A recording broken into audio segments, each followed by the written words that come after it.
আসসালামু আলাইকুম ওয়া রাহমাতুল্লাহি ওয়া বারাকাতুহু। কেমন আছেন সবাই? আশা করি ভালো আছেন। আলহামদুলিল্লাহ আমিও ভালো আছি। আজকে নতুন একটি জায়গায় নিয়ে আসছি। পার্কের কাজ চলতেছে। নতুন একটা পার্ক সাগরের সাইডে। অনেক সুন্দর একটা জায়গা। কাজ চলে, এখনো শেষ হয় নাই। পর্যটক এরিয়া।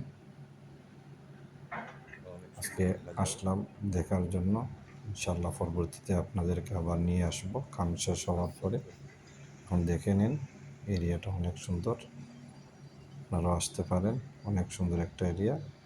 উদ্বোধন হওয়ার পরে ইনশাল্লাহ আবারও দেখানো হবে। সবাই আমার জন্য দোয়া করবেন, আপনারা ঘুরে যাবেন। অনেক সুন্দর একটা জায়গা সাগরের সাইডে।